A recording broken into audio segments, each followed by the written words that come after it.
Salut tout le monde, épisode numéro 13, c'est ce que je disais à Gary, je ne sais pas si vous êtes superstitieux, mais c'est déjà le 13e épisode. On est dans la fourchette haute des gens qui se lancent dans les épisodes de podcast ou vidéo YouTube. Généralement, les gens arrêtent bien avant l'épisode 13, donc on est bien parti Gary pour atteindre l'objectif qu'on s'est fixé, une vidéo par semaine, toutes les semaines pour partager, un petit peu nos apprentissages en tant que coach et pour vous éviter, surtout vous qui démarrez, dans le milieu du personal training, toutes les erreurs. Ça n'empêchera pas que vous allez faire des erreurs, mais en tout cas, si on peut, en limiter certaines, ça vous fera, gagner, je pense, pas mal de temps et pas mal d'années. Aujourd'hui, le sujet du jour, c'est un sujet qui est, la covid nous a mis devant le fait accompli. Je veux parler du coaching en ligne. Gary, quand je te parle de coach sportif online, la première chose que tu penses, c'est quoi? C'est, Si on fantasme et vendre du rêve. OK, comme ça on démarre bien l'épisode. Hem, Quand tu dis fantasme et vendre du rêve, est-ce que c'est justement, pas les vendeurs de formation ou les vendeurs de cette méthodologie-là qui ont fait croire, surtout aux jeunes coachs qu'on pouvait s'en mettre plein les fouilles et puis qu'on pouvait, assez facilement, développer un business partout dans le monde? Bien sûr, c'est, les pubs, intempestives de formateurs, des personnes qui sortent d'école de commerce et qui ont dit: «Bah, là, en fait, tu es coach, bah, tu peux coacher absolument partout». Sauf que, bah, il y a quelques petites astérix qui ne sont pas dits à l'oral, même à l'écrit, et c'est important de faire cet épisode-là pour, bah, monter un peu les travers et ce qui se passe réellement, peut-être des dépenses, des investissements qu'on n'avait pas pensé en faisant du coaching en ligne. Et aujourd'hui, bah, c'est pour ça que je voulais faire qu'on puisse, attaquer ce sujet-là. Parce que quand les coachs sont en formation, un tiers, un quart, un cinquième, alors on va dire entre un tiers et un cinquième des coachs en formation veulent se développer dans le coaching en ligne. Soit directement après la formation du CQP, DUST, STAPS, BPJEPS, soit c'est ce qu'ils vont vouloir 6 mois, 1 an après avoir commencé sur le terrain. C'est un peu ça la data que j'ai, et je trouve ça assez, pénible parce qu'ils sont persuadés qu'ils peuvent, commencer le coaching en ligne directement, alors que ça demande des compétences de terrain bien avant. C'est aussi ça, dont je voulais parler. Ouais, où il y a aussi le fantasme. Bon, c'est pas l'objet de ce podcast, donc nous on s'adresse effectivement aux coachs qui démarrent, mais il y a aussi le postulat de, j'ai une activité, en one and one, qui fonctionne déjà bien. Je voudrais, justement, rajouter des revenus, avoir des revenus passifs et je vais faire du online, quoi. Bon, on pourra peut-être, voilà, c'est pas le sujet, mais ça aussi c'est un comprenez que ce soit du, one and one en présentiel, que ce soit de l'hybride, que ce soit du online, c'est des vrais business, quoi. Donc, ne croyez pas, que parce que c'est du online, que c'est des revenus passifs et que vous avez rien à faire. Heu, vous avez, heu, certes des choses différentes. Le temps que vous allez pas prendre à coacher les gens, physiquement, vous allez prendre ce temps-là pour faire autre chose, d'accord? Et c'est plus facile de coacher les gens en physique, en tout cas de trouver des clients en physique que du online et ça nécessite surtout au démarrage de l'activité, beaucoup plus de structure, de travail, un plan, une méthode, quoi. Moi, je suis pas contre le online, mais c'est vrai que quand, Gary m'a demandé de partage, sur ce sujet-là, je pense que pour vous qui démarrez ou vous avez entendu plein de choses, vous suivez peut-être des influenceurs ou des gens qui vous inspirent et tant mieux, qui vous partagent aussi, ce qu'ils font, le fait qu'ils partent, tous les 4 matins dans un autre pays. C'est super inspirant, mais faites attention, prenez du recul aussi et n'oubliez pas que le métier de coach, le métier d'accompagnement, c'est aider quelqu'un vers, pour lui résoudre un problème, lui permettre de dépasser un challenge, un blocage ou autre, quoi. Donc à un moment donné, il va falloir que vous soyez, quand même présent ou en tout cas, surtout au début, quand vous êtes seul, il va falloir mettre le cadre, à disposition pour que votre client, justement, ait des résultats. Pour moi, le coaching online, c'est pas un modèle économique, c'est simplement le canal de livraison, c'est-à-dire le format où vous allez délivrer, en fait, votre accompagnement. Eh bien, va être différent. Il y en a, effectivement, ça va être dans un club de fitness et puis, bah, toute la partie sportive, elle va se faire en présentiel. Un modèle économique, c'est toujours les mêmes choses. Quelle est mon offre? Quel est mon prix? Quelle est ma promesse? Quels sont les systèmes que je mets en place? Et puis la partie vente, quoi. Donc le online, c'est pas juste la façon de livrer. OK, ça c'est, je pense, important. Qu'est-ce C'est ça que tu pourrais et rajouter? bah, quand on sort de formation, on a idée de se lancer en ligne. Pour moi, il faut au moins faire au moins 1 an de coaching présentiel, minimum, minimum, minimum, minimum et ne pas se faire vraiment du présentiel à fond et pas se faire commencer à faire du en ligne au bout de 6 mois, tu vois? Vraiment faire que du présentiel pour comprendre, bah, ce que c'est un positionnement, quel public cible qu'on veut avoir, c'est quoi qui me plaît plus, et cetera et surtout comprendre la psychologie des gens, comment ils fonctionnent et cetera et enfin voilà, il faut du terrain bien avant ça. Après quand je suis en ligne, j'ai envie que tu partages des statistiques aussi qui sont importantes.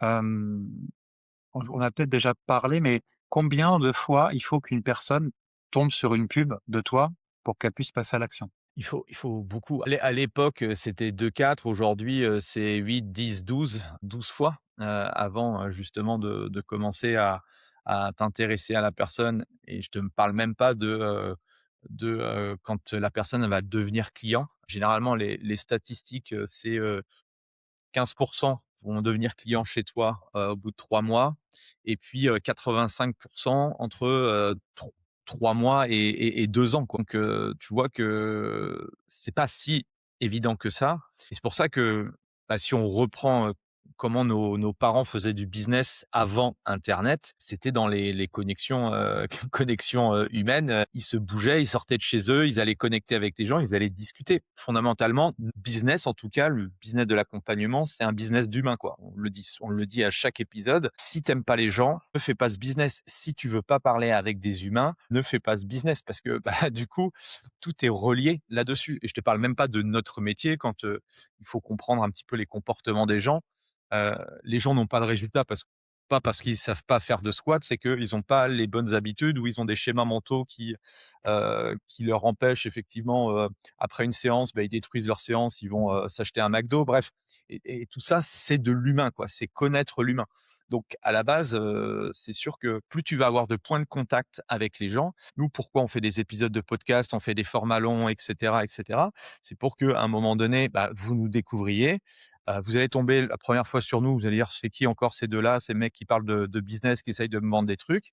Puis au fur et à mesure, bah, peut-être que: «Ah tiens, ça c'est intéressant, je vais continuer à les écouter» et puis au fur et à mesure, mais ça peut prendre voilà, 3 mois, comme 6 mois, comme 1 an, comme plus et à un moment donné, bah, peut-être que, vous allez venir à un de nos événements, vous allez peut-être, investir dans un de nos programmes et cetera. Mais ça se fait en fait dans la longueur, quoi. Ne pas croire que, c'est ça qui est c'est pas parce que les gens, ils vont vous regarder un super reels de vous en train de faire un biceps curl à 60 kilos que la personne va se dire: «Putain, ouais, non, j'ai envie de ressembler à lui, je lui envoie un DM.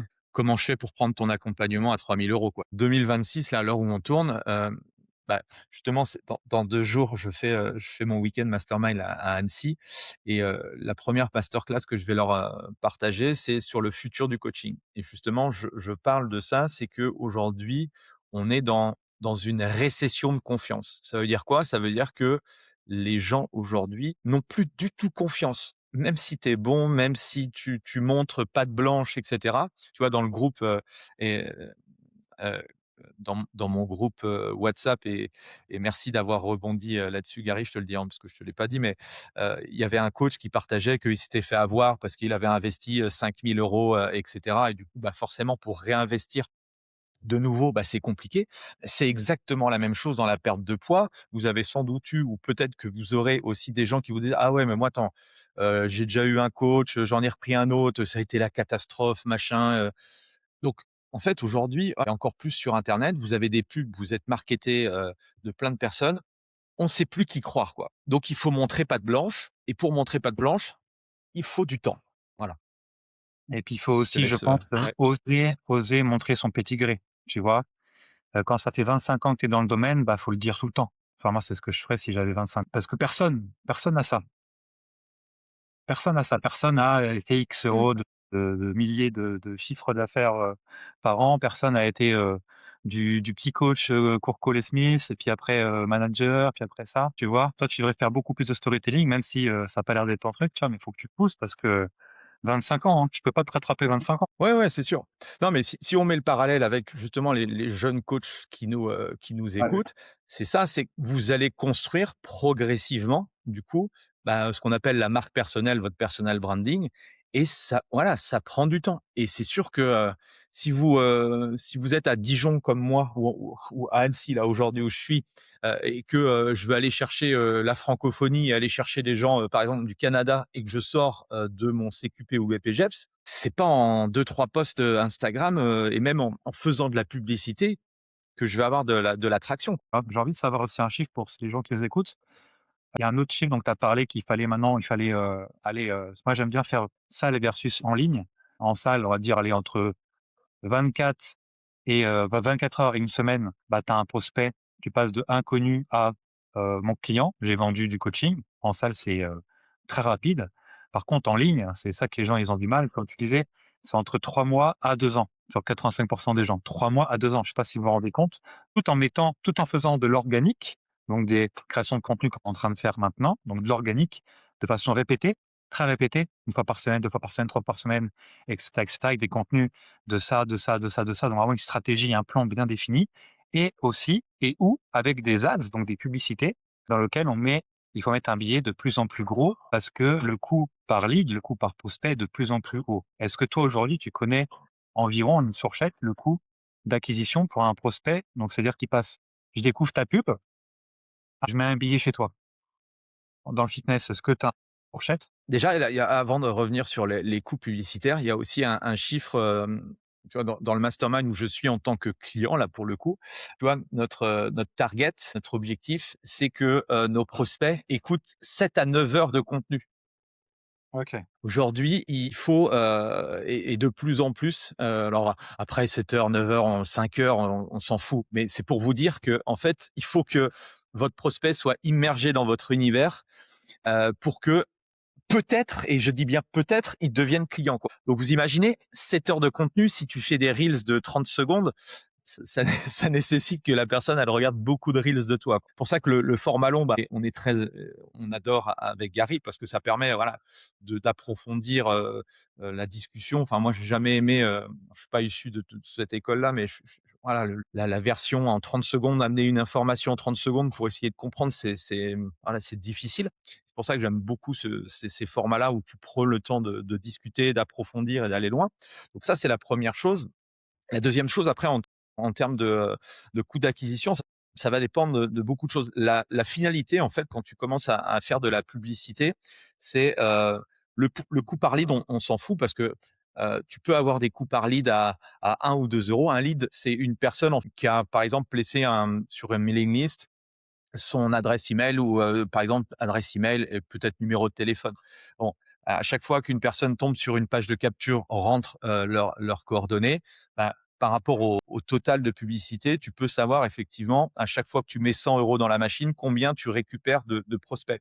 Mais même chose, un prospect, c'est rien du tout. Ce qu'il faut regarder, c'est vraiment la dernière ligne, c'est OK, sur la totalité, par exemple, j'ai fait un mois, tu fais un mois de publicité, tu as mis 1 000 €. Combien à la fin, tu as eu de clients?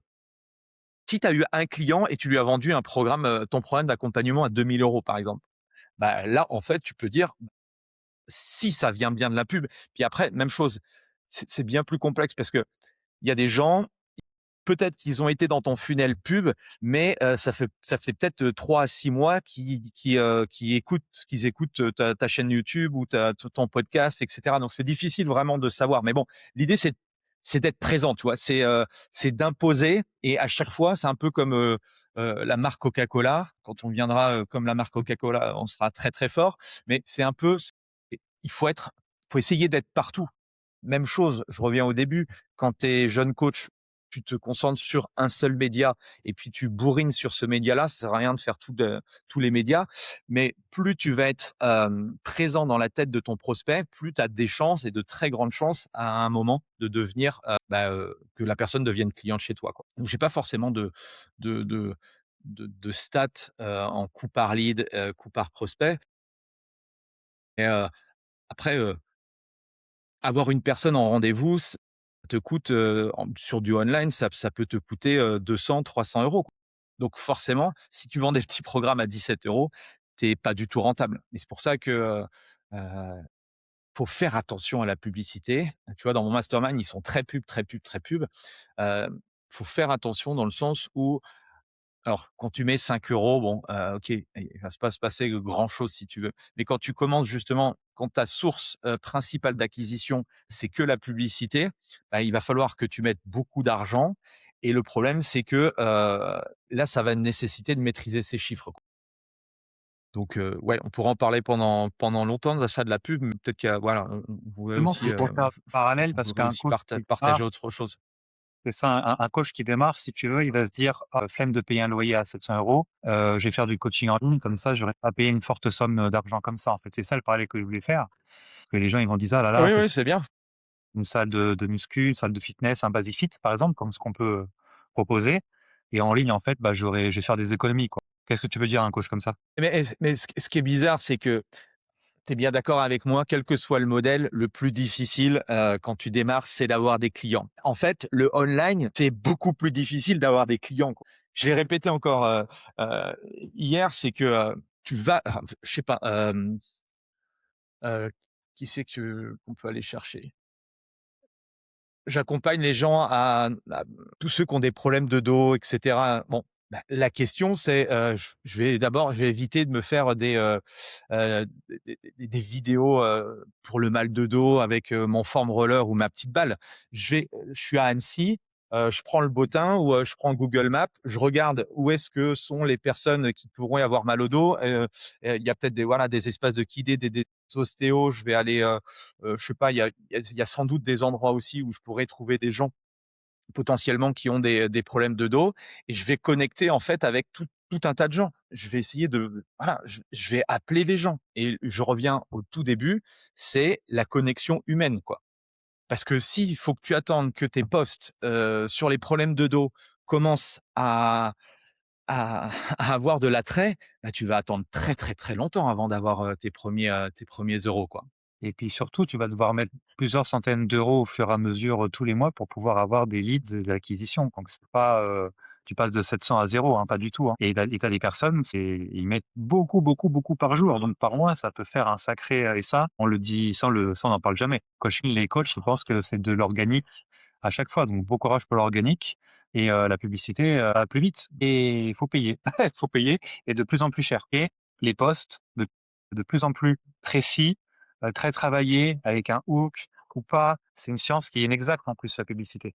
Ouais, alors là, la pub, moi j'ai commencé à comprendre, parce que je comprenais pas, je crois que c'était en 2013-2014 quand j'ai commencé à investir, pas mal d'argent et puis du coup, j'ai été dans des sortes alors c'était pas des masterminds au début, mais c'était voilà et je me dis: «Bon, je vais essayer de voir à l'intérieur», quand ils me parlent de, 10 000, 20 000, et cetera et en fait, quand tu es à l'intérieur, au cœur du réacteur, tu t'aperçois que, OK, les mecs, ils font, 15 000 € de chiffre d'affaires. Je parle pas forcément de la niche, fitness, coaching, mais voilà, il y avait des gens qui faisaient 15 000 € de chiffre d'affaires, ils avaient 10 000 € de publicité. Et là, tu te dis, bah, c'est plus du tout la même, quoi, tu vois.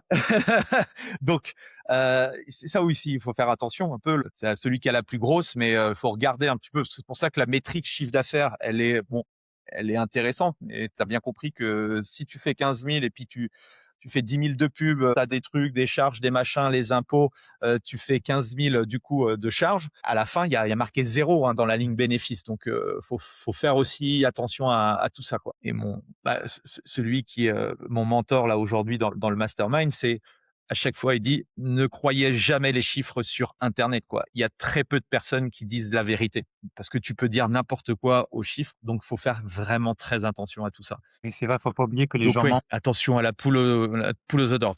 A contrario, j'écoutais un autre que j'aime beaucoup aussi et qui disait, heu, pourquoi il y en a qui louent, pendant 1 heure, la Lamborghini, pour faire des vidéos. Alors oui, c'est what the fuck, c'est complètement débile, mais ça fonctionne, tu vois? Parce que en fait, l'être humain, il est comme ça, donc il y a certaines personnes qui jouent sur ces codes-là. Après, voilà, c'est ton côté, où est-ce que tu veux aller, avec tout ça, mais ça fonctionne, tu vois? Il y a même aujourd'hui des sociétés qui se sont ouvertes. En fait, il y a un décor de jet privé, enfin, tout est fait et en fait c'est fait pour les influenceurs, les gens qui font de l'influence. Ils louent en fait comme tu pourrais louer un studio de podcast et ils font leur contenu et tu as l'impression que le mec il part en jet privé à l'autre bout de la terre. Mais non, en fait, c'est du fake. Mais le fake, malheureusement, ou, ou heureusement, je sais pas comment on peut dire, ça vend quoi, ça vend. C'est pour ça qu'on voit les mecs à Dubaï, les petits jeunes, les machins. Mais et je pense que la nouvelle génération, elle est attirée forcément par ça, tu as l'impression que c'est de l'argent facile, tu vois? Et ça, forcément, c'est le piège. Je ne dis pas qu'il y ait pas il y a des petits génies, hein, tu vois? J'ai rencontré des petits jeunes, de 20 ans, c'est des génies. Ils ont compris des choses que je ne comprendrai jamais. Ils vont vite dans l'exécution. Ils ont eu un peu de chance et tout, mais voilà, ça existe. Même chose, c'est un peu, voilà, c'est un peu comme dans la crypto. Tu pouvais trouver, la crypto qui allait faire, fois 100 000, mais voilà, c'est de l'exception, quoi. C'est une nouvelle fois, c'est l'exception qui confirme la règle. Donc, il faut être un peu plus terre à terre. Peut-être que vous allez percer, peut-être que vous allez réussir, mais voilà, essayez de faire faites les fondamentaux déjà et puis après progressivement, vous pourrez vous amuser à faire autre chose, quoi. Et comme disait Carrie, bon, les vos 2, 3, 4, 5 premiers milliers d'euros, ça devrait être fait, dans la vraie vie, quoi, tu vois? C'est quand même plus facile. Absolument rien à voir, mais le Bah coaching en ligne, c'est vraiment vendu comme quelque chose de c'est vraiment vendu comme quelque chose, voilà, l'eldorado. Tout, coach aspire soit à ses départs, soit à son départ, soit au milieu, soit quand il a quand même, de la bouteille et la problématique, c'est que l'image mentale qu'on nous a projetée, c'est: tu peux te barrer en France, tu peux devenir digital nomade, tu peux, prendre un cocktail sur la plage à Bali avec, tout ton groupe de potes entrepreneurs qui parlent anglais, français, mandarin, russe, tout ce que tu veux et bah, la belle vie, quoi et 10 000 € par mois, 20 000 € par mois, jusqu'à 20 000 € par mois, où tu peux voyager tout le temps, partir là, juste tu as juste besoin de ton portable, ton ordi, une connexion Wi-Fi et c'est réglé et tu peux vivre la belle vie. C'est ça qu'on nous vend aussi. Qu'est-ce que tu en penses de ce ouais. ça? Oui. Qu'est-ce que tu pourrais dire? Déjà, c'est de savoir vous profondément qu'est-ce qui vous fait, kiffer. J'ai envie, je me dis: «J'ai envie dans 2 ans, voilà, j'ai pas d'enfant, pas de famille», enfin, j'ai envie de découvrir, justement d'autres pays. Bah, en fait, ça se réfléchit, ça se pose comme cadre, c'est de savoir à Bali, j'ai besoin de combien pour vivre et enfin, tu vois, il faut, en amont, il faut savoir pourquoi tu fais les choses, quoi. Il faut pas, faire les choses en tout cas, ma vision, c'est pas faut pas être envieux des autres. Par contre, si effectivement le lifestyle d'une certaine personne te fait envie, c'est de regarder un petit peu toujours enfin, en tant que cartésien, c'est de se poser les questions. OK, dans 12 mois, dans 24 mois, je décide d'aller là. Qu'est-ce qu'il faut que je fasse? Qu'est-ce que ça engendre?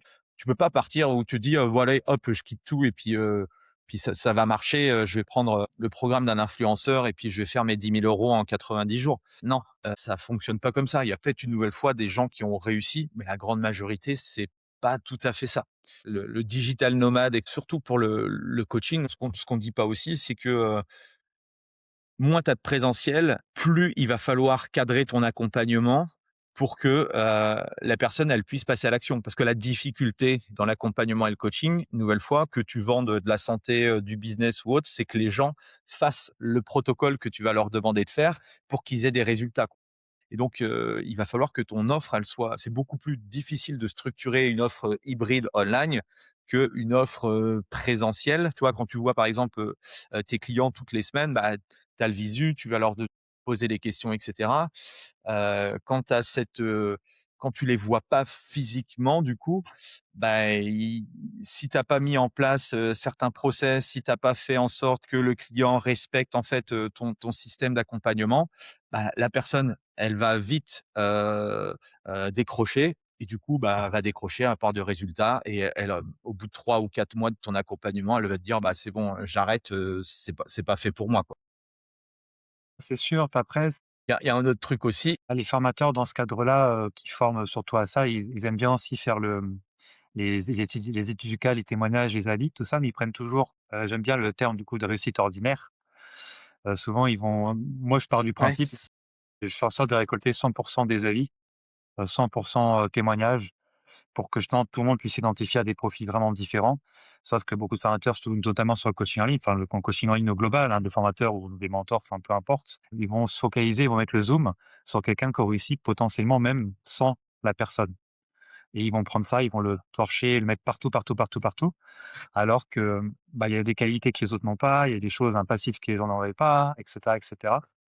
Et les réussites ordinaires, moi, ça me parle et justement, pour le coaching en ligne, j'ai l'impression, enfin, c'est l'impression, c'est réel, il y en a vraiment quelques-uns qui sont mis en avant et tu as l'impression que tout le monde peut faire comme, cette personne-là. Alors, je reçois pas souvent, mais de temps en temps, je pense que c'est une fois tous les trimestres, il y a quelqu'un qui m'envoie un message, «Ah tiens, je t'ai vu dans un screenshot de webinaire, que tu as participé à l'accompagnement». Je leur dis: «Non mais là, ce truc-là, je l'ai fait en 2017 quoi», tu vois? Il ressort en 2025. Après une nouvelle fois, les réussites extraordinaires, tu projettes les gens dans un idéal. Alors, je pense que de moins en moins, tu vois, il y a 5 ans en arrière ou pendant la covid et tout, voilà, c'était l'orgie. Donc te les gens étaient à la maison, ils avaient de l'argent à dépenser et c'est pour ça qu'il y en a beaucoup qui se sont fait avoir aussi parce que, bah, voilà, c'était à celui qui avait la surpromesse la plus dingue possible. Je pense que de moins en moins, ou en tout cas ceux qui sont un peu plus méfiants, un peu plus alertés, ils font plus attention à tout ça. Mais je pense que pour un nouveau, un jeune qui débarque, un jeune coach, tu lui dis voilà, deviens coach. Dans mon accompagnement de 12 à 16 semaines, bah, tu vas réussir à générer 8 10 000 euros. Bah en fait, voilà, on est attiré par l'argent. L'être humain est attiré par ce qu'il n'a pas, donc forcément. C'est le meilleur moyen, mais après, comme tu dis, c'est, qu'est-ce que tu veux faire avec ton business, quoi, tu vois? Je t'ai toujours dit moi que, voilà, moi j'étais là sur le long terme, donc voilà, je suis pas c'est pas que je suis pas pressé, c'est que je mets en place les fondamentaux pour pas que, bah, comme on partageait dans le groupe, je veux pas qu'on parle de moi comme ça, tu vois? Je dis pas qu'il y a certaines personnes qui ont été déçues de certaines choses que j'ai faites parce que, bah, je suis pas parfait, mais du coup, j'essaye de, voilà, voilà, j'évite de, même si ça m'est sans doute arrivé parce que, bah, par rapport à ce que j'ai pu écouter ou autre, j'ai été aussi, attiré par ça. Donc faut que je fasse aussi attention dans le fait de pas surpromettre des choses qui Mmh. n'arriveront que de 1 des cas. Donc ouais. Il y a aussi je rebondis là-dessus, mais il y a aussi le culte du online libère du temps, tu vois? Ça autant ça te fait des revenus passifs, donc tu as rien à faire et puis tu gagnes de l'argent et puis autant, bah, comme tu dis, tu es à Bali et puis tu fais rien de la journée et puis tu fais du kitesurf et puis, du jet ski, quoi. Mais en fait, en tout cas au début, ça te prend beaucoup plus de temps. Alors oui, tu as moins de séances en présentiel, mais tu as plus de contenu, tu as plus de messages, tu as des relances, tu as du suivi, tu as de la vente. Tu remplaces 1 heure de coaching en présentiel par 3 heures de marketing. Donc après, faut savoir aussi pourquoi tu veux faire les choses. Si, en fait, créer du contenu, ça te fait kiffer et que tu veux en faire vraiment, enfin, si tu veux que ça soit une partie intégrante de ton business, pourquoi pas? Mais si c'est pas quelque chose vraiment, voilà, que tu as envie de mettre en avant ou tu préfères toi coacher les gens, il y a peut-être des modèles, voilà, il y a peut-être des modèles qui sont plus propices par rapport à ta façon de vouloir, faire ton métier, quoi. Ah, c'est clair. Hem, on l'a dit tout à l'heure, mais moi le online, c'est sûr que ce qui est difficile, c'est effectivement quand tu as pas d'audience, c'est, bah, c'est trouver des clients. Heu, il y a aussi Il y a aussi fondamentalement, il y a beaucoup de coachs, en tout cas la jeune génération, je sais pas la nouvelle, mais la vieille génération comme moi, on faisait ce métier parce qu'on aimait coacher, enfin on nous a appris à coacher en présentiel, donc on aimait ça. Après le online, voilà, tu as 80 d'acquisition, tu as 20 de coaching, mais le coaching il doit être fait de manière différente, quoi. Donc ça aussi c'est important à comprendre. Hem, Au-delà du fantasme du coach sportif, en ligne qui vit, de sa passion et qui gagne, une dizaine de milliers d'euros et plus si affinité, c'est que derrière, il y a 2 choses aussi qui se passent qu'on ne parle jamais, qu'on ne dit jamais, c'est que le coach ou un sportif en ligne, bah, il est derrière son ordi, H24, pas mal. Donc il devient potentiellement de plus en plus sédentaire par rapport à avant, donc il commence à grossir peut-être un peu plus facilement. Soit ça, il y a ça forcément, soit, bah, derrière, il se retrouve aussi manager parce qu'il doit délivrer les s'il a trop de clients pour gérer lui, parce qu'il doit faire les appels de vente. Donc après, il va devoir peut-être avoir un setter, un closer, donc quelqu'un qui, qualifie le prospect qu'il a eu via la pub, un closer, donc un vendeur, à l'appel, voire un ou plusieurs coachs pour délivrer les coachings et pour voir, bah, si tout se passe bien avec les clients. Donc ça peut vite devenir une machine, une usine à gaz, alors qu'à la base, peut-être, on se lançait dans le soloprenariat, donc un business où on est seul. Donc ça peut vite dégénérer, dans le sens sédentaire et bah, gérer une équipe parce que, bah, je veux faire du chiffre et je vais avoir des Ouais, ouais, bah, après tout dépend quel type de business tu veux construire. Hem, D'un point de vue aussi client, le le vrai concurrent du online, c'est pas un autre coach, ça va être Netflix, quoi.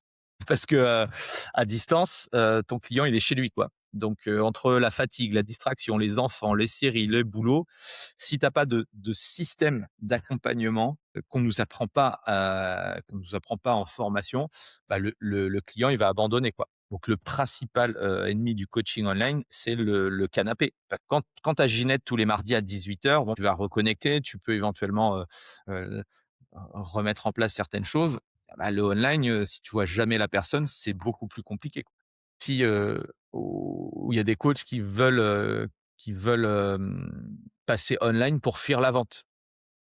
Mais, d'accord, c'est voilà, c'est une nouvelle fois, c'est plus facile de vendre en face à face que vendre en visio ou par téléphone. Ne croyez pas, si vous écoutez jusqu'à voilà, on va terminer, mais ne croyez pas qu'on est contre, le online. C'est simplement par rapport à votre enfin, si vous démarrez le métier, faites les choses beaucoup plus simples, d'accord? Si vous voulez enfin, moi, je pars du principe que, un jeune coach, c'est pas dans l'âge, mais c'est dans la profession. Vous devez assez rapidement aller chercher les plus de 3 000 € de chiffre d'affaires, d'accord? Pour avoir pas une sérénité, mais en tout cas un début d'argent où vous êtes pas en train de vous, galérer à payer vos factures ou faire un job alimentaire. Donc allez chercher les 3 000 à 4 000 €. Ne commencez pas à vouloir vous pouvez en parallèle commencer à créer du contenu et ça c'est top. Mais, mais voilà, faites du business comme on faisait avant, c'est beaucoup plus facile. Comme ils appellent ça les boring business, les business un peu ennuyeux. Et il faut y aller, il faut sortir de chez vous, quoi. Parce que si comme disait Gary, sinon vous allez finir obèse, quoi. Vous allez finir comme vos clients. Non, il faut sortir, il faut aller voir les gens. Et si vous avez des problèmes, pour aller voir les gens, faites-vous coacher en prise de parole en public ou, faites une thérapie, mais, voilà. Parce qu'effectivement, l'IA, internet, tout on reste tous chez nous. Donc il y a des côtés positifs et tout, mais par rapport à notre business à nous, les liens, c'est quand même puissant, tu vois? Tu vois, par exemple, je fais un dernier truc, le mastermind, que je fais, il est, on va dire, il est à 100. Il pourrait être 100 online et je rajoute une partie présentielle à certains moments parce que c'est ça qui apporte, en fait, le petit plus de l'accompagnement. C'est que et je pense on y reviendra même si ça s'est perdu, le présentiel, on y reviendra progressivement parce qu'on va s'apercevoir que bon, l'automatisation et cetera, tout a il y a des côtés positifs, mais il y a aussi le côté néfaste, hein. On voit les jeunes de plus en plus, heu, rester chez eux, enfin on voit des drames donc ouais, sortez et allez discuter avec les gens et demandez-leur ce dont ils ont besoin. Voilà.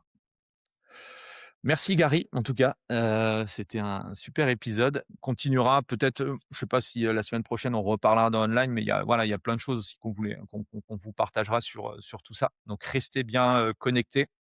Pensez à le partager, même si vous n'êtes pas d'accord avec nous et tant mieux, parce qu'on n'a pas non plus la science infuse et c'est bien d'avoir des points de vue divergents. Donc n'hésitez pas à nous partager ce que vous ressentez, dans les commentaires et puis, on se dit à la semaine prochaine. Salut Gary.